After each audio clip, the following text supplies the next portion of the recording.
Je voudrais être étranglé. Je voudrais la mort plutôt que ces os. Je les méprise. Je ne vivrai pas toujours. Laisse-moi, car ma vie n'est qu'un souffle. Qu'est-ce que l'homme, pour que tu en fasses tant de cas, pour que tu daignes prendre garde à lui, pour que tu le visites tous les matins, pour que tu l'éprouves à tous les instants? Quand cesseras-tu d'avoir le regard sur moi? Quand me laisseras-tu le temps d'avaler ma salive? Si j'ai péché, qu'ai-je pu te faire, gardien des hommes? Pourquoi me mettre en butte à tes traits? Pourquoi me rendre à charge à moi-même? Que ne pardonnes-tu mon péché, et que n'oublies-tu mon iniquité? Car je vais me coucher dans la poussière. Tu me chercheras, et je ne serai plus. Job, chapitre 8. Bildad de Shuar prit la parole et dit: Jusqu'à quand veux-tu discourir de la sorte? Et les paroles de ta bouche seront-elles un vent impétueux? Dieu renverserait-il le droit? Le Tout-Puissant renverserait-il la justice? Si tes fils ont péché contre lui, il les a livrés à leur péché. Mais toi, si tu as recours à Dieu, si tu implores le Tout-Puissant, si tu es juste et droit, certainement alors il veillera sur toi et rendra le bonheur à ton innocente demeure. Ton ancienne prospérité semblera peu de chose, celle qui t'est réservée sera bien plus grande. Interroge ceux des générations passées, sois attentif à l'expérience de leur père. Car nous sommes d'hier, et nous ne savons rien, nos jours sur la terre ne sont qu'une ombre. Ils t'instruiront, ils te parleront, ils tireront de leur cœur ces sentences. Le jonc croît-il sans marais? Le roseau croît-il sans humidité? Encore vert et sans qu'on le coupe, il sèche plus vite que toutes les herbes. Ainsi arrive-t-il à tous ceux qui oublient Dieu, et l'espérance de l'impie périra. Son assurance est brisée, son soutien est une toile d'araignée. Il s'appuie sur sa maison, et elle n'est pas ferme. Il s'y cramponne, et elle ne résiste pas. Dans toute sa vigueur, en plein soleil, il étend ses rameaux sur son jardin. Il entrelace ses racines parmi les pierres, il pénètre jusque dans les murailles. L'arrache-t-on du lieu qu'il occupe? Ce lieu le renie. Je ne t'ai point connu. Tels sont les délices que ses voies lui procurent. Puis sur le même sol, d'autres s'élèvent après lui. Non, Dieu ne rejette point l'homme intègre, et il ne protège point les méchants. Il remplira ta bouche de cris de joie, et tes lèvres de chants d'allégresse. Tes ennemis seront couverts de honte. La tente des méchants disparaîtra. Job, chapitre 9. Job prit la parole et dit: Je sais bien qu'il en est ainsi. Comment l'homme serait-il juste devant Dieu? S'il voulait contester avec lui, sur 1000 choses il ne pourrait répondre à une seule. À lui la sagesse et la toute-puissance. Qui lui résisterait impunément? Il transporte soudain les montagnes, il les renverse dans sa colère. Il secoue la terre sur sa base, et ses colonnes sont ébranlées. Il commande au soleil, et le soleil ne paraît pas. Il met un sceau sur les étoiles. Seul, il étend les cieux, il marche sur les hauteurs de la mer. Il a créé la grande ourse, l'Orion et les Pléiades, et les étoiles des régions australes. Il fait des choses grandes et insondables, des merveilles sans nombre. Voici, il passe près de moi, et je ne le vois pas.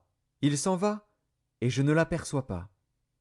S'il enlève, qui s'y opposera? Qui lui dira: Que fais-tu? Dieu ne retire point sa colère. Sous lui s'inclinent les appuis de l'orgueil. Et moi, comment lui répondre?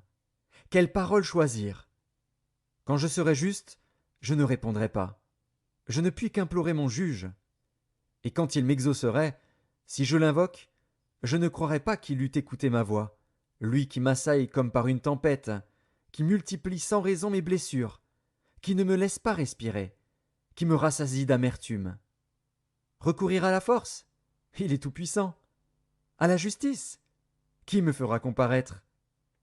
Suis-je juste? Ma bouche me condamnera. Suis-je innocent? Il me déclarera coupable. Innocent. Je le suis. Mais je ne tiens pas à la vie. Je méprise mon existence. Qu'importe après tout, car, j'ose le dire, il détruit l'innocent comme le coupable. si du moins le fléau donnait soudain la mort.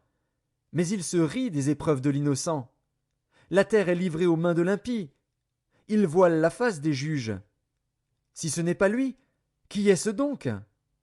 Mes jours sont plus rapides qu'un courrier. Il fuit sans avoir vu le bonheur.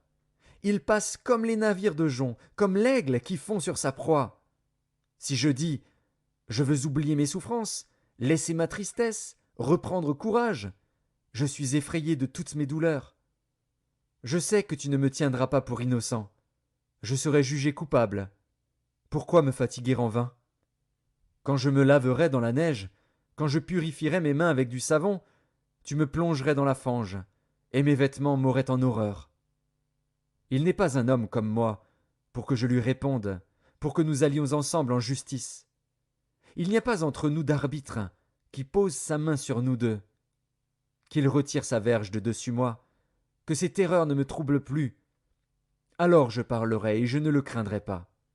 Autrement, je ne suis point à moi-même. L'Exode. Le peuple d'Israël en Égypte. Chapitre 1. Voici les noms des fils d'Israël, venus en Égypte avec Jacob, et la famille de chacun d'eux.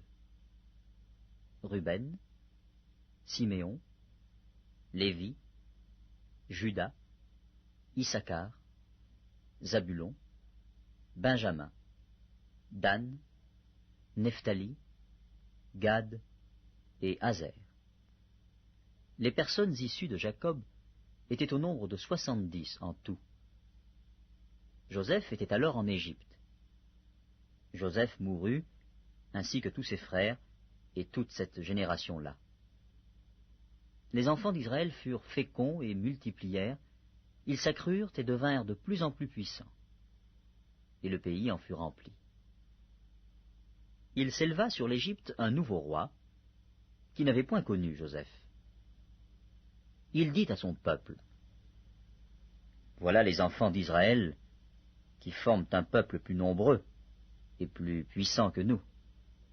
Allons, montrons-nous habiles à son égard. Empêchons qu'il ne s'accroisse, et que s'il survient une guerre, il ne se joigne à nos ennemis, pour nous combattre et sortir ensuite du pays. » Et l'on établit sur lui des chefs de corvée, afin de l'accabler de travaux pénibles. C'est ainsi qu'il bâtit les villes de Pithom et de Ramsès, pour servir de magasin à Pharaon. Mais plus on l'accablait, plus il multipliait et s'accroissait. Et l'on prit en aversion les enfants d'Israël. Alors les Égyptiens réduisirent les enfants d'Israël à une dure servitude. Ils leur rendirent la vie amère par de rudes travaux, en argile et en briques, et par tous les ouvrages des champs. Et c'était avec cruauté qu'ils leur imposaient toutes ces charges. Le roi d'Égypte parla aussi aux sages-femmes des Hébreux, nommées l'une Shifra et l'autre Pua. Il leur dit, « Quand vous accoucherez les femmes des Hébreux, et que vous les verrez sur les sièges, si c'est un garçon, faites-le mourir. Si c'est une fille, laissez-la vivre. » Mais les sages-femmes craignirent Dieu et ne firent point ce que leur avait dit le roi d'Égypte. Elles laissèrent vivre les enfants. Le roi d'Égypte appela les sages-femmes et leur dit, « Pourquoi avez-vous agi ainsi, et avez-vous laissé vivre les enfants ?» Les sages-femmes répondirent à Pharaon, « C'est que les femmes des Hébreux ne sont pas comme les Égyptiennes. Elles sont vigoureuses et accouchent avant l'arrivée de la sage-femme. » Dieu fit du bien aux sages-femmes, et le peuple multiplia et devint très nombreux. Parce que les sages-femmes avaient eu la crainte de Dieu, Dieu fit prospérer leur maison. Alors Pharaon donna cet ordre à tout son peuple. « Vous jetterez dans le fleuve tout garçon qui naîtra, et vous laisserez vivre toutes les filles. » L'Exode, chapitre 10. L'Éternel dit à Moïse, « Va vers Pharaon, car j'ai endurci son cœur et le cœur de ses serviteurs, pour faire éclater mes signes au milieu d'eux.